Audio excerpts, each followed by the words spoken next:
अब हमारे रीवा में आविष्कार और इतिशा स्पोर्ट्स की तरफ से लगने वाला है समर कैंप। जी हाँ, जो कि 25 अप्रैल से 15 जून तक चलेगा। नमस्कार, रीवा 24 के ताजा तरीन अंक के साथ मैं शैलेंद्र। सबसे पहले प्रमुख खबरें। व्यावसायिक वाहन चालकों के लिए निःशुल्क नेत्र प्रशिक्षण शिविर का किया गया आयोजन। बच्ची को थप्पड़ मारना पड़ा महंगा, चाकू से मारकर युवक की हत्या। फिर नकाबपोशों ने मचाया आतंक, घोघर में 4 पहिया वाहनों के शीशे तोड़े। और रीवा कांग्रेस को बड़ा झटका, शहर उपाध्यक्ष इंजीनियर दीपक सिंह ने दिया इस्तीफा। खबरें विस्तार से। रीवा कांग्रेस को एक बार फिर बड़ा झटका लगा है। शहर कांग्रेस कमेटी के उपाध्यक्ष इंजीनियर दीपक सिंह ने आज इस्तीफा सौंप दिया। कहते हैं जब बुरे दिन आते हैं तो अपने ही साथ छोड़कर पहले चले जाते हैं। शायद यही हाल अब कांग्रेस पार्टी का हो गया है। राष्ट्रीय स्तर हो या स्थानीय स्तर, सभी जगह कांग्रेस के सदस्य एक एक कर निकल रहे हैं। रीवा शहर कांग्रेस कमेटी के उपाध्यक्ष दीपक सिंह ने आज इस्तीफा सौंप दिया। उनका कहना है कि पार्टी में कोई अनुशासन नहीं है, पार्टी में संगठन ही नहीं है, बल्कि व्यक्ति विशेष के लोग पार्टी नहीं प्राइवेट कंपनी चला रहे हैं। प्रदेश से लेकर जिला स्तर तक प्राइवेट कंपनी चल रही है। पार्टी के अंतिम छोर के कार्यकर्ताओं के लिए कोई जगह नहीं है। और क्या क्या कहा उन्होंने मीडिया के माध्यम से, आप खुद सुनिए। की प्राथमिक सदस्यता एवं जो भी पद मुझे दिए गए थे, जैसे कि आप लोगों को विज्ञात होगा कि शहर उपाध्यक्ष का पद शहर कांग्रेस कमेटी द्वारा दिया गया था। मैं आज कांग्रेस पार्टी के प्राथमिक सदस्यता और सभी पदों से अपनी स्वेच्छानुसार इस्तीफा दे रहा हूँ। मेरा नाम दीपक सिंह है। मैं उपाध्यक्ष था जिला कांग्रेस कमेटी रीवा में। पार्टी छोड़ने का जो मेन कारण ये है कि पार्टी में ना तो कोई अनुशासन बचा है, ऊपर से लेकर नीचे तक, प्रदेश से लेकर जिला स्तर तक पार्टी व्यक्ति विशेष लोग चला रहे हैं। इसमें अंतिम छोर के कार्यकर्ता के लिए कोई जगह नहीं। जो उनकी चाटुकारिता करते हैं, वो लोगों को पार्टी टिकट देती है, वही लोग आगे बढ़ते हैं। हम क्रांतिकारी लोग हैं। आपने देखा है कि विगत 7-8 सालों से मैं लगातार पार्टी की सेवा कर रहा हूँ और लगातार मैंने आंदोलन किए, पर पार्टी में ऐसा कोई विशेष स्थान या दायित्व नहीं सौंपा गया। ऊपर वाले आंख मूंद लेते हैं और नीचे वाले अपने जो उनकी चाटुकारिता करते हैं उनका मैसेज ऊपर तक जाता है। आज पूरे देश में कांग्रेस पार्टी लगातार नीचे जा रही है और इसका प्रमुख कारण यही है कि पार्टी में ना तो अनुशासन बचा है और ना संगठन के अंदर कोई दम और दिलासा है। पार्टी किसी को टिकट देती है, नेता बहुत रहते हैं, और जब पार्टी किसी को टिकट देती भी है तो सारे नेता उसके अपोनेंट्स में खड़े हो जाते हैं, उसको हराने में खड़े हो जाते हैं। तो ऐसी पार्टी का विकास मुझे लगता है कि निरंतर कम ही होना है और पूरी तरह से खत्म होने के कगार में है। पार्टी का अस्तित्व रह नहीं गया है। चाहे देश की बात कर लें, चाहे प्रदेश की बात कर लें, चाहे जिला की बात कर लें। बच्ची को थप्पड़ मारने की बात से शुरू हुए विवाद में युवक की चाकू से हमला कर हत्या कर दी गई। बीच बचाव के दौरान उसका भाई भी घायल हुआ है। घटना के बाद दोनों आरोपी मौके से फरार हो गए, जिनकी तलाश में पुलिस दबिश दे रही है। सिविल लाइन थाने के कबाड़ी मोहल्ला निवासी प्रदीप लोनिया की 5 वर्ष की भांजी पड़ोस में रहने वाले सुजीत लोनिया के घर में खेलने के लिए गई थी। इस दौरान उसके बच्चे को थप्पड़ मार दिया। रोते रोते बच्ची अपने घर पहुंची और मामा प्रदीप लोनिया को घटना की जानकारी दी। वो अपने बड़े भाई के साथ शिकायत लेकर आरोपी के घर गया, जहां उन्होंने मारपीट शुरू कर दी। जान बचाकर दोनों युवक वहां से भागकर मुख्य सड़क पर आए तो आरोपियों ने पीछा कर वहां चाकू से हमला कर दिया, जिसमें प्रदीप लोनिया गंभीर रूप से घायल हो गया। उसका भाई सनी लोनिया भी बीच बचाव में घायल हुआ है। सूचना मिलते ही पुलिस मौके पर पहुंच गई और घायलों को संजय गांधी अस्पताल में उपचार के लिए ले जाया गया, जहां युवक की मौत हो गई। क्या नाम है आपका? जय सिंह।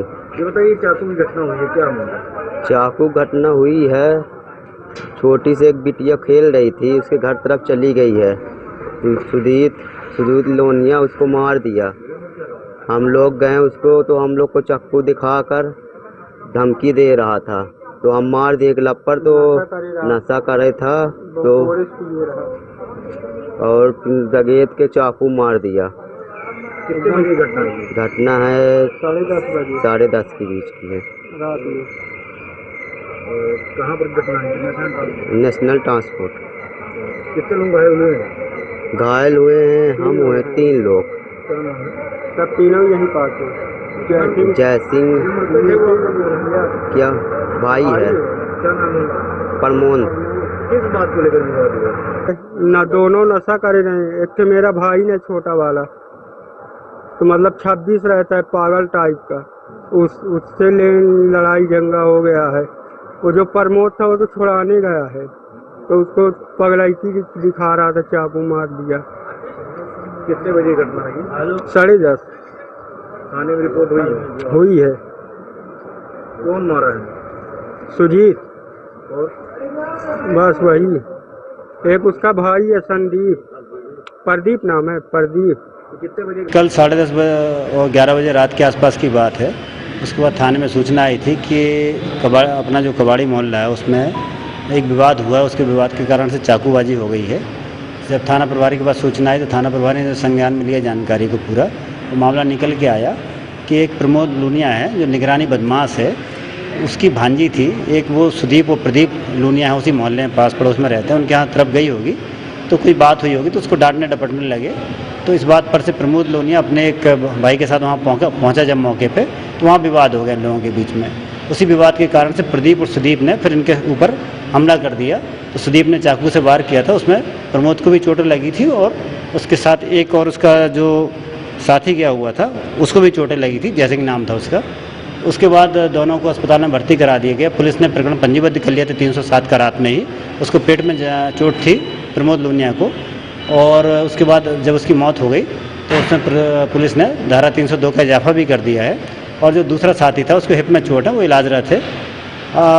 प्रमोद लूनिया सिविल लाइन थाने का निगरानी बदमाश है, और जो चाकू मारने वाला है सुदीप, अभी उसका कोई आपराधिक रिकॉर्ड नहीं है। और उसका एक जो भाई है प्रदीप, उसका एक मारपीट का आपराधिक रिकॉर्ड है। पुलिस आरोपियों की पतासाजी लगातार कर रही है। जानकारी लगी कि आरोपी घटना के तत्काल बाद से ही फरार हो गए थे। पुलिस लगातार पतासाजी कर रही है, शीघ्र गिरफ्तार कर लिया जाएगा। व्यावसायिक वाहनों के लिए निःशुल्क नेत्र परीक्षण शिविर का आयोजन किया गया। बस स्टैंड स्थित यातायात थाने के पास आज सड़क सुरक्षा समिति की ओर से व्यावसायिक वाहन चालकों के लिए निःशुल्क नेत्र परीक्षण शिविर का आयोजन किया गया, जिसमें लगभग 400 के आसपास वाहन चालकों की जांच की गई। पुलिस अधिकारियों का मानना है कि बड़े वाहन चालकों की आंख स्वस्थ रहनी चाहिए, क्योंकि बड़े वाहनों से हुई घटनाओं से छोटे वाहन चालकों की जान का खतरा ज्यादा रहता है। एडिशनल एसपी शिव कुमार वर्मा का इस बारे में क्या कहना है, आप सुनिए। इसमें सड़क सुरक्षा समिति के निर्देश पर ये कार्रवाई की जा रही है ट्रैफिक पुलिस के द्वारा। जो घटनाक्रम होते हैं, आप निश्चित रूप से जानते हैं कि सड़क पर हादसे होते हैं, जिसमें जब भी कोई कमर्शियल व्हीकल जैसे बस, ट्रक, डंपर, ट्रॉला, इस तरह का कोई व्हीकल चलाने वाला अगर कुछ गलती कर बैठता है रोशनी की चकाचौंध से, आंखों की कमजोरी के कारण से, और किसी को टक्कर मारता है, तो निश्चित रूप से उसकी मौत होना स्वाभाविक है, चाहे वो छोटा 4 पहिया वाहन हो, चाहे 2 पहिया वाहन हो। जैसी घटनाएं घटती रही हैं, उसी तारतम्य में फिर ये सुनिश्चित किया गया कि ऐसे कॉमर्शियल व्हीकल चलाने वाले चालकों का मेडिकल टेस्ट कराया जाए, जिसमें से उनका आई टेस्ट प्राथमिकता के आधार पर कराया जाए। उसी क्रम में अपने बस स्टैंड के सामने जो ट्रैफिक थाना, उसके बगल में आई कैंप का आयोजन किया गया था, मेडिकल कैंप का। उसमें करीब, अभी मुझे जो जानकारी लगी थी, करीब 300 से 400 के आसपास वाहन चालकों का आई टेस्ट हुआ है, और आगे भी ये टेस्ट जारी रहेगा। इसके साथ साथ जिले के अन्य थाना क्षेत्रों में, जैसे बॉर्डर के एरिया में थाना हनुमना है, सुहागी है और चाकघाट है, यहाँ पर भी इसी तरह के कैंपों का आयोजन किया जाएगा। धन्यवाद। फिर नकाबपोशों ने मचाया आतंक, घूघर में 2 4 पहिया वाहनों के शीशे तोड़ डाले। कल रात 2:30 बजे के आसपास 4 की संख्या में पहुंचे नकाबपोश शोहदों ने घूघर मोहल्ले में 2 गाड़ियों के शीशे तोड़ डाले। इसके पहले भी इस तरह के घटनाएं देखने को आई थीं, जहां नकाबपोश गाड़ी के शीशे तोड़ दिया करते थे। आपको याद ही होगा कि लगभग 4-5 साल पहले भी इस तरह के कुछ लोग गाड़ियों के शीशे तोड़ रहे थे, जिन्होंने काफी आतंक मचाया हुआ था। यहां तक कि भूतपूर्व सांसद चंद्रमणि त्रिपाठी के घर के बाहर खड़ी गाड़ी को भी तोड़ दिया था। हालांकि इस तरह की अधिकतर घटनाएं नशे के कारण होती हैं, लेकिन ऐसे में जब आदर्श आचार संहिता लागू हो चुकी हो और पहले दिन पुलिस को चैलेंज किया गया हो, तो पुलिस को भी चाहिए कि उचित कार्रवाई करे, या फिर जनता ये मान ले कि सब पुलिस के संरक्षण में चल रहा है। ये डॉक्टर मर्दान अली के पास घोगर एरिया कहलाता है। क्या घटना चली? यहाँ रात में 2:30-3 बजे करीब 4 लोग आए, मुंह बांधे हुए थे। आए, एक गाड़ी मेरी उधर वाली एक ही है, दोनों गाड़ी में पत्थर चलाए हैं, तोड़े हैं और गाली गलौज कर रहे थे, चले गए। हम लोग की नींद खुली नहीं, देख नहीं पाए। यहाँ सामने वाले भैया एक देखे हैं कि 4 लोग थे। कुछ शिकायत कही हैं आप लोगों ने? हाँ, कंप्लेन की है, रात में ही किए थे कंप्लेन। कौन सा थाना लगता है? सिटी कोतवाली। किसके ऊपर शक है? किसी के ऊपर नहीं, शक तो किसी के ऊपर नहीं है। कोई पुराना विवाद आप लोग? नहीं, किसी से कोई विवाद नहीं। दोनों गाड़ी आप ही की, किसी और की है? एक मेरी थी, एक पड़ोसी की है। उनका क्या? आयुक्त निर्वाचन आयोग के निर्देश में पीठासीन अधिकारियों और मतदान अधिकारियों का 4 दिवसीय प्रशिक्षण आज से आरंभ हो गया। स्थानीय विधि महाविद्यालय और ठाकुर रणमत सिंह महाविद्यालय में पीठासीन अधिकारियों और मतदान अधिकारियों का 4 दिवसीय प्रशिक्षण जिला निर्वाचन आयोग के देखरेख में आरंभ किया गया, जिसमें पंचायत स्तर पर होने वाले चुनावों को लेकर पूरी तैयारी की ट्रेनिंग दी जा रही है। वहीं बाद में होने वाले नगरीय निकाय के चुनावों को ध्यान में रखते हुए भी अधिकारियों को ट्रेनिंग दी जा रही है। इस संबंध में मौके पर उपस्थित अधिकारी ने रीवा 24 को बताया। एक्चुअली माननीय आयुक्त मध्य प्रदेश राज्य निर्वाचन आयोग के दिशा निर्देशों के अनुरूप माननीय जिला निर्वाचन अधिकारी के अधीक्षण में, नियंत्रण में और माननीय हमारे सीओ साहब जिला पंचायत के निर्देशन में 4 दिवसीय पीओ और P1 पीठासीन अधिकारी और मास्टर ये मतदान अधिकारी 1 का हम पूरे मतदान प्रक्रिया का प्रशिक्षण यहाँ करवाने जा रहे हैं। और लगभग मुझे ऐसी उम्मीद है कि 4 दिनों में 28 से लेकर 31 तक लगभग 7,500 लोगों को हम दीक्षित प्रशिक्षित कर देंगे। और ये जो हमारा प्रशिक्षण का जो कार्यक्रम है ये 2 सत्रों में है। प्रथम सत्र हमारा 10 बजे से 1 बजे तक है और दूसरा सत्र जो है 2 बजे से हमारा 5 बजे तक है। इसमें हम पूरे पंचायत में निर्वाचन की जो प्रक्रिया है, जितने तरह के प्रपत्र हैं, मतदान मशीन और ये सब से कैसे हम पंचायत चुनाव कराएंगे वो बता रहे हैं। साथ ही संक्षेप में हम नगरीय निकाय के जो ईवीएम से होने जा रहा है उसकी भी बारीकियों को उनको समझा रहे हैं, क्योंकि इन्हीं में से कुछ लोग बाद में नगरीय निकाय के चुनाव में भी मतदान दल में ये रहेंगे। तो हम पूरे विधिवत तरीके से, मैंने जितने भी हमारे मास्टर ट्रेनर लगभग 85 की संख्या में हैं जो इन 8 दिनों में 2 पालियों में प्रशिक्षण दे रहे हैं, मैंने उन्हें प्रशिक्षित भी कर दिया था माननीय जिला कलेक्टर महोदय की उपस्थिति में। और कल मैंने जूम ऐप के माध्यम से ऑनलाइन इन लोगों को 2 घंटे और जिले के पुलिस कर्मियों को पुलिस कंट्रोल रूम में महिला अपराध के प्रति संवेदनशीलता पर आधारित प्रशिक्षण दिया गया। प्रशिक्षण में उपस्थित अतिरिक्त पुलिस अधीक्षक ने बताया कि महिलाओं के साथ किसी भी प्रकार की घटना घटित होने पर पुलिस सदैव उनकी सहायता करे। प्रशिक्षण के दौरान उन्होंने परिवार परामर्श केंद्र, 100 डायल एवं निर्भया मोबाइल के बारे में भी जानकारी दी। साथ ही दुर्घटना में घायल को किस तरह से प्राथमिक उपचार दिया जाए जिससे उसे समय रहते बचाया जा सके, इसके बारे में भी बताया गया। इसके अलावा बढ़ते साइबर अपराधों में पुलिस किस तरह से काम करे, कैसे जांच हो जिससे अधिकारी अपराधियों तक पहुंच सकें। इन सब बातों को लेकर पुलिस कंट्रोल रूम में वरिष्ठ अधिकारियों के निर्देश में पुलिस कर्मियों को प्रशिक्षण दिया गया। ये हमारे एसपी सर के द्वारा जिले में जो साइबर अपराध हो रहे हैं, साइबर अपराधों के प्रति हमारे नए सब इंस्पेक्टर, थाना प्रभारी, उनको जागरूक करने के लिए, थाने के सभी स्टाफ को जागरूक करने के लिए प्रशिक्षण लगातार चलाया जाता रहा है। उसी तारतम्य में ये प्रशिक्षण शिविर का आयोजन किया गया था, जिसमें साइबर अपराध में पुलिस किस तरह से तत्परता के साथ कार्रवाई करे उनको ये समझाइश दी गई है। जिसमें थाने में कोई फरियादी आता है, अगर उसके साथ ऑनलाइन फ्रॉड हो गया है या उसके अकाउंट से पैसे चले गए, पेटीएम से चले गए, कुछ भी तरह की बात आए तो पुलिस को तत्परता से क्या कार्रवाई करनी चाहिए जिससे साइबर उसकी मदद कर सके, उस तरह का प्रशिक्षण का शिविर का आयोजन था। इसके साथ साथ महिला अपराधों को लेकर भी इसमें प्रशिक्षण शिविर में थाना प्रभारियों और उनके 2IC जो आए हैं प्रशिक्षण में, उनको बताया गया, समझाया गया। इसमें हमारे ADPO मैडम भी आई थी, एक ADPO रविंद्र साहब भी आए थे जो पाक्सो देखते हैं और साथ में महिला अपराध देखते हैं। उसमें जो कमियां आती, विवेचना स्तर पर आती हैं, FIR के टाइम पे आती हैं, उस संबंध में सभी प्रशिक्षणार्थियों को समझाइश दी गई है। इसके साथ साथ अभी आप देखते होंगे एक्सीडेंट की घटना घट जाती है, कभी पानी में डूबने की घटना घट जाती है, और भी बहुत सारी ऐसी घटनाएं घट जाती हैं लोगों के साथ में, जिसमें पुलिस के बहुत सारे अधिकारी प्रशिक्षित हैं, लेकिन बहुत सारे अधिकारी अपडेट नहीं होते हैं। तो उन सभी पुलिस के अधिकारियों को अपडेट करने के लिए कि भाई अगर कोई घायल मिलता है उनको तो उसका किस तरह से फर्स्ट एड दिया जाए, वो सांस नहीं ले पा रहा तो किस तरह से कृत्रिम सांस उसको दी जाए जिससे वो कुछ समय के लिए सर्वाइव कर सके और उसको अस्पताल भेजा जा सके। उस तरह का प्रशिक्षण भी यहाँ आयोजित किया गया है। इन सभी प्रशिक्षणों के लिए एक अलग से पृथक टीम भी बुलाई गई, जिसमें होमगार्ड की टीम भी आई है, साइबर की टीम भी थी, और न्यायालय से एडीपीओ साहब लोग। कार और ट्रेलर में हुई भिड़ंत में 5 घायल, सभी को संजय गांधी में भर्ती कराया गया। भदौरिया परिवार रीवा से खजुराहो बारात में गया हुआ था। खजुराहो से वापस लौटते हुए बेला के पास कार और ट्रेलर की भिड़ंत हो गई, जिसमें कार सवार 5 लोग घायल हो गए। घायलों का इलाज संजय गांधी अस्पताल में चल रहा है, जिसमें से 2 की हालत नाजुक बताई गई है। लोग आ रहे थे, तो हमारा लड़का था, हमारे दोस्त लोग थे।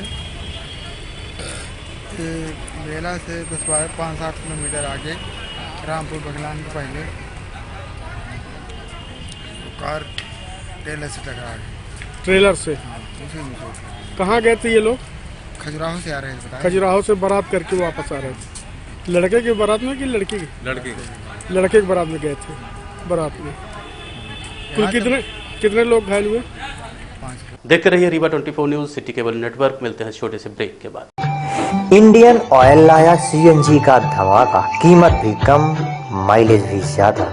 सीएनजी अब आपके शहर रीवा में उपलब्ध। सीएनजी अपनाएं और 1.5 गुना तक की बचत पाएं। जी हां, अब आप अपने पुराने वाहनों में सीएनजी किट लगवा सकते हैं। हमारे संचालित पंप हैं new Rewa RO, new bus stand के पास, Gupta auto service, railway station से 5 किलोमीटर की दूरी पर, निर्मल ऑटो सर्विस मंगवा, श्री पेट्रोलियम पड़रा, चिरहुलानाथ स्टेशन गुरु रोड रीवा। पंचायत चुनाव के मद्देनजर भारतीय जनता पार्टी को ओबीसी मुद्दे पर घेरते हुए राज्यसभा सांसद श्री राजमणि पटेल ने आज स्थानीय सर्किट हाउस में पत्रकार वार्ता की। पत्रकार वार्ता के दौरान राज्यसभा सांसद राजमणि पटेल ने बताया कि अर्जुन सिंह ने आरक्षण की शुरुआत मध्य प्रदेश से की थी। तब से लेकर अब तक आरक्षण लगातार चुनाव का मुद्दा बना रहा। कमलनाथ सरकार ने इसे बढ़ाने की कोशिश की, लेकिन भारतीय जनता पार्टी ने साजिश करते हुए कोर्ट में गलत दलीलें पेश की, जिस वजह से आज ओबीसी वर्ग को आरक्षण का पूरा लाभ नहीं मिल पा रहा है। और क्या क्या कहा माननीय राज्यसभा सांसद ने, आप खुद सुनिए। आप सब जानते हैं, यह जानती है कि जहाँ तक मध्य प्रदेश का सवाल है कि मध्य प्रदेश में आरक्षण की शुरुआत माननीय अर्जुन सिंह जी ने किया था। उन्होंने ओबीसी आरक्षण को देने के लिए महाजन आयोग का गठन किया था। महाजन आयोग की अनुशंसा के आधार पर पिछड़े वर्ग को माने आरक्षण की शुरुआत किया था और दूसरी सुविधाएं थी, लेकिन उसके बाद जो आरक्षण का मेन मुद्दा था वो 14% आरक्षण लागू हुआ और उसके बाद ये न्यायालयीन प्रक्रिया सब चलती रही। उसके बाद उस आरक्षण को बढ़ाने का काम माननीय कमलनाथ जी ने किया कि मध्य प्रदेश में थोड़े समय से कांग्रेस सरकार बनी। उन्होंने 14% से बढ़ा करके 27% आरक्षण देने की बात और उसके बाद मामला कोर्ट में गया और उसी दरमियान में भारतीय जनता पार्टी ने बड़े तरीके से सब दुनिया जानता बताने की जरूरत नहीं, इस तरह से माननीय लोगों को खरीद के फरोख्त करके विधायकों की और माननीय सरकार गिराने का काम किया, सरकार गिर गई। उसके बाद आरक्षण का मुद्दा शिवराज सिंह चौहान ने पब्लिकली कहा था, जनता के बीच में कहा था कि पिछड़े वर्ग के हिमायती सबसे बड़े हम हैं। माननीय कमलनाथ जी ने धोखा दिया है, कांग्रेस का पार्टी पिछड़े वर्ग की कैसी नहीं है और हम ताल ठोक करके सीना ठोक करके कहते हैं कि 52% पिछड़े वर्ग का जो 27% आरक्षण है, कोई माई का लाल जो है उस आरक्षण को कम नहीं कर सकता। इसके लिए चाहे जो कुछ करना पड़े शिवराज सिंह चौहान करेगा, ये बात है। और इसके बाद जब कोर्ट में दलील देने का सवाल आया तब वही दलील माने जो है कोर्ट के सामने रखा गया, जिस पर कोर्ट ने न्यायालय ने विश्वास नहीं किया। न्यायालय ने माना कि ये तथ्य से परे रिपोर्ट है, इसमें कोई दम नहीं है, ये तार्किक नहीं है, इसके आंकड़े अनुमानित हैं, सही आंकड़े नहीं है। वो सारी बातें कह करके जो है 27% आरक्षण को समाप्त करके केवल 14% आरक्षण माने प्रदेश में लागू। तो इस तरह से आरक्षण की प्रक्रिया पिछड़े वर्ग के लोगों को अपने हक अधिकार से वंचित करने का प्रयास भारतीय जनता पार्टी ने किया है। अगर कांग्रेस के झूठे टीपी को सही दावा करना चाहिए था, तथ्य पेश करना चाहिए था, तार्किक और वैज्ञानिक आंकड़े देना चाहिए था, लेकिन ये नहीं दे सके। फिर इससे भारतीय जनता पार्टी की नीयत स्पष्ट होती है कि माने पिछड़े वर्ग के साथ में किस तरह की बात करते हैं और किस तरह से माने काम करते हैं भारतीय जनता पार्टी। ये सबसे बड़ा हमारा हुआ है और इसका परिणाम जो हुआ है कि पिछले उसमें तुलना में जो पहले पंचायतों का चुनाव हुआ था उसमें जो जिला पंचायत के अध्यक्ष थे वो 13 ओबीसी के लिए थे और इस साल मुश्किल से 4 से 7 थे। देखते रहिए Rewa 24 news city cable network. मिलते हैं छोटे से ब्रेक के बाद। हड्डी जोड़ एवं रीढ़ रोग तथा स्त्री रोग एवं प्रसूति रोग का इलाज एक ही छत के नीचे। विघ्नहर्ता hospital and trauma centre, hotel landmark के पास, रतहरा, रीवा। डॉक्टर संतोष सोनी, पूर्व चिकित्सक, बॉम्बे हॉस्पिटल, मुंबई। हड्डी जोड़ एवं रीढ़ रोग विशेषज्ञ, छोटे चीरे एवं दूरबीन विधि द्वारा हाथ तथा पैर की हड्डियों का ऑपरेशन।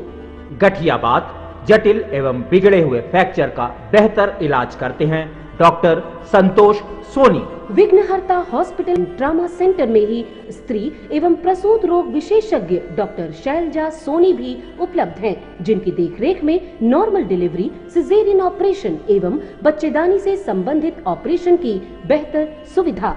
संतानहीन दंपत्ति तत्काल संपर्क करें। विघ्नहर्ता hospital and trauma centre, hotel landmark के पास, रतहरा, रीवा। सुविधाजनक एवं सफल इलाज हेतु आज ही संपर्क करें। विघ्नहर्ता hospital and trauma centre, hotel landmark के पास, रतहरा, रीवा। मोबाइल नंबर 7828781983 अथवा 8462956774 पर। अगस्त क्रांति मंच द्वारा पिछले 5 दिनों से कलेक्ट्रेट के सामने स्थित धरना प्रदर्शन स्थल पर आमरण अनशन किया जा रहा था, जिसे शुक्रवार को प्रशासन ने कार्रवाई के आश्वासन व पीड़ित परिवार को आर्थिक सहायता के लिए हर संभव मदद के बाद तुड़वा दिया। एसडीएम अनुराग तिवारी ने आमरण अनशन स्थल पर पहुंचकर बैठे कुंज विहारी सहित मंच के लोगों को आरोपियों पर कार्रवाई का भरोसा दिलाया। साथ ही पीड़ित परिवार को मुख्यमंत्री सहायता राशि हर संभव दिलाने का भरोसा दिलाया। गौरतलब है कि अगस्त क्रांति मंच द्वारा मृतक कमलेश उपाध्याय की स्कॉर्पियो से मौत पर कार्रवाई व घायल सोनू उपाध्याय को न्याय दिलाने आमरण अनशन पर बैठे थे। अगस्त क्रांति मंच के अध्यक्ष कुंज बिहारी तिवारी ने कहा कि कलेक्टर, एसडीएम सहित प्रशासनिक अधिकारियों ने मानवता दिखाते हुए 1 महीने का सीडीआर दिलाने व विंध्या हॉस्पिटल में घायल के उपचार का खर्च वहन करने का भरोसा दिलाया है। साथ ही आरोपी पर एफआईआर दर्ज की गई है। धरना प्रदर्शन स्थल पर प्रशासनिक अधिकारियों के साथ कांग्रेस पार्टी की महिला नेता कविता पांडे और सिविल लाइन थाने का पुलिस बल मौजूद रहा। ये जो अभी हॉस्पिटल में जो भर्ती है नई गढ़ी का जो मरीज है सोनू उपाध्याय, उसको लेके यहाँ पर आमरण अनशन चल रहा था कि जो लोग हैं उनके विरुद्ध कार्रवाई की जाए और जो बीमार व्यक्ति, जो घायल व्यक्ति है मरणासन स्थिति में, उसको सहायता राशि दी जाए या किसी प्रकार की आर्थिक सहायता दी जाए। तो हम लोगों ने यहाँ पर आज आमरण अनशन तुड़वाया है और इसमें जो भी दोषी हैं उनके विरुद्ध एफआईआर तो हो ही गई है और आर्थिक सहायता के लिए मुख्यमंत्री जो सहायता अनुदान है उसकी तरफ से सहायता राशि भी इनको उपलब्ध कराई गई है और जो आर्थिक सहायता हो सकेगी परिवार को जो नियमों में है वो हम लोग उपलब्ध कराएंगे। समाज सेवी कुंज बिहारी तिवारी जी जो लगातार 4 दिन से आमरण अनशन कर रहे थे, आज कलेक्टर, एसडीएम और तमाम प्रशासन के अधिकारियों ने आके इस बात का कुंज बिहारी जी को आश्वासन दिया है कि हम आपकी सारी मांगे मानते हैं और सोनू उपाध्याय के जो दवाई इलाज है उसका खर्चा उठाएंगे और उनके परिवार की भी मदद करेंगे, जो विधवा माँ है उसकी भी मदद करेंगे। तो इनकी मांगे मान ली गई हैं। तो हम कुंज बिहारी जी का आमरण अनशन यहीं पर ख़त्म होता है और निसंदेह जो अमित जी कह रहे हैं, मैं बिल्कुल मुझे ऐसा लग रहा है कि बिना निगरानी के काम बनेगा नहीं।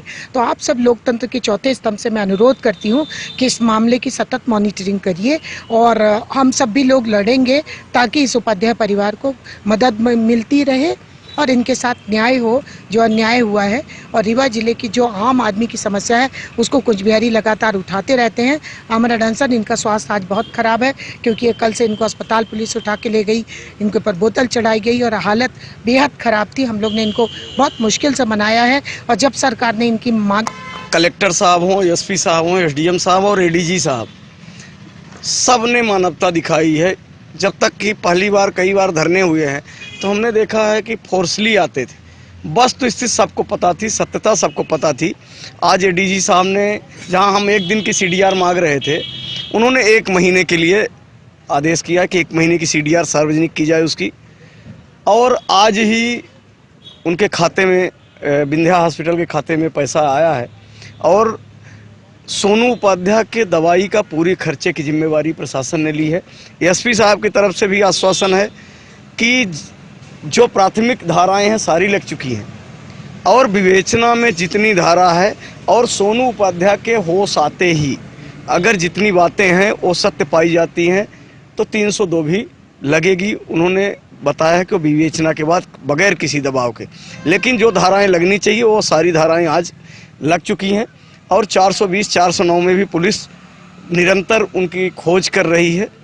सबसे महत्वपूर्ण है वो माँ, जिसका पहला था कि बूढ़ी माँ, विधवा माँ के लिए न्याय, तो माता जी के लिए तत्काल इन्होंने व्यवस्था की पूरा आश्वासन दिया है और जो उनका क्रियाक्रम चल रहा है उसके लिए भी कल उनको 25,000 रुपये नगद सहायता राशि कल ही दे दी जाएगी। तो हमारा उद्देश्य जो है कि किसी को न्याय मिले और उस न्याय के लिए हमारा था। दूसरी बात है कि समाज में वो लोग, जैसा आप सबने वीडियो देखा है, कि जिनके मन में दया नहीं है वो राक्षस हैं और जिन राक्षसों ने, चलिए उन्होंने हरीश शर्मा ने किया, पर हरीश शर्मा के बाद हरीश शर्मा ने जिनको बुलाया और जिस तरह से हमारे भाइयों को तड़पते हुए देख के और वो नरपिशाच उनकी मदद न करके हरीश शर्मा को ले गए, उनके चेहरे जल्द ही सीडीआर से बेनकाब हो रहे हैं और समाज को जानना जरूरी था। मेरी उनसे कोई जाति दुश्मनी नहीं है, न व्यक्तिगत दुश्मनी है। रीवा 24 न्यूज़ हमेशा से कलाकारों को और कला के विभिन्न आयामों को अपने कैमरे के माध्यम से सामने लाता रहा है।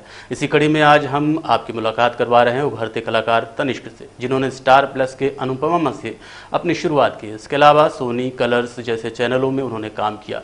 क्राइम पेट्रोल में बहुत से एपिसोड भी उन्होंने किए, साथ ही कई वेब सीरीज में काफ़ी काम किया है। तनिष्क अपने रीवा के ही रहने वाले हैं और इनके परिवार के अनुसार काफ़ी टैलेंटेड हैं। साथ ही इनकी छोटी बहन जसबीता ने सबसे कम उम्र में सिविल जज बनने का रिकॉर्ड भी बनाया था। श्री रंगनाथ जो इनके पिता हैं, इन्होंने अपने बच्चों के पालन पोषण में काफ़ी मदद की। हालांकि आजकल वो कुछ बीमार हैं, उसी के चलते तनिष्क रीवा आए हुए थे। इस दौरान हमारे संवाददाता सुनील शर्मा ने उनसे बात की। मेरा पहला काम स्टार प्लस का अनुपमा था, जिसमें मैंने 1 दिन का कैमियो किया था। उसके बाद मैंने 2-3 दिन बाद ही इमली पाया, इमली में भी मैंने कैमियो किया था। उसके बाद मैंने एक वेब सीरीज़ की है बचपन का प्यार, जो कि रस्क मीडिया ने प्रोड्यूस की थी। और उसके बाद मैंने क्राइम पेट्रोल किया और अभी फ़िलहाल मैंने ये है चाहते हैं स्टार प्लस का टीवी शो है वो किया, जिसमें मेरा 3 महीने का ट्रैक था और वो अभी ख़त्म हुआ, मतलब 1 हफ्ते हुए लगभग। इस दौरान किनसे मुलाकात हुई है आपसे? कौन से कलाकारों से मुलाकात हुई? हाँ, बड़े बड़े कलाकारों से मुलाकात हुई, जो कि जैसे ये है चाहते में लीड रुद्राक्ष खुराना हो गए, ये लोग, इन लोगों से मुलाकात हुई। और जो ये है चाहते क्राइम पेट्रोल में लीड रहते हैं, जो कॉप्स बनते हैं, उन सब से मुलाकात हुई। और जो मैं एक्टिंग स्कूल ज्वाइन किया हूँ जेफ गोल्डबर्ग स्टूडियो, उसमें मैंने कई सारों से मुलाकात की, कई बड़े कलाकारों से मुलाकात की है, जैसे कि यशवर्धन आहूजा, नुपुर सेनन, हर्षवर्धन कपूर, इन सब से मुलाकात हुई। तो अभी आपका कार्यकाल चालू है? हाँ, अभी मेरा चालू है। अभी मेरा एक वेब सीरीज का शूट होने वाला है, जो कि वूड का प्रोजेक्ट है। उसमें 99% डन ही है मेरा। देख क्या यार, कितना अच्छा प्लान चल रहा था हमारा, कितना डर गई थी वो रूही, लग रहा था सूसू निकल जाएगी। और इसको रिकॉर्ड करके पूरे स्कूल को दिखाते, लेकिन ये आलिया बीच में आ गई। When you will find this, I won't be here. मैंने पहले नहीं कहा, कॉज दोस्ती रियल नहीं कर सकता था और तेरा क्या भरोसा मुक्का वक्का मार देती। But I had a crush on you since the moment I saw you. I really really like you and if you feel the same, मुझे बस एक मेल कर दियो। My old number won't work and if you don't that's okay too. मैं फिर से परेशान नहीं करूँगा। And PS, I will be back. Sir, हमसे बहुत बड़ी गलती हो गई सर। तुम लोगों ने ही अंकिता का रेप और मर्डर भी किया और नंदा का भी। हमने अंकिता का रेप नहीं किया और ना ही मर्डर किया है। हम तो नंदा को जानते भी नहीं थे सर। और जैसे ही हम मालूम पड़ा कि अंकिता गायब है तो हम लोग इसीलिए गायब हो गए कि हमें लगेगा कि आप लोग हम पे शक करेंगे। इन लोगों का डीएनए टेस्ट कर। हेलो। और अब चलने से पहले प्रमुख खबरें एक बार फिर। व्यावसायिक वाहन चालकों के लिए निःशुल्क नेत्र प्रशिक्षण शिविर का किया गया आयोजन। बच्ची को थप्पड़ मारना पड़ा महंगा, चाकू से मारकर युवक को किया घायल, युवक की मौत। फिर नकाबपोशों ने मचाया आतंक, घोघर में 4 पहिया वाहनों के शीशे तोड़े। और रीवा कांग्रेस को बड़ा झटका, शहर उपाध्यक्ष इंजीनियर दीपक सिंह ने दिया इस्तीफा। आज के अंक में इतना ही। देखते रहिए रीवा 24 न्यूज। नमस्कार।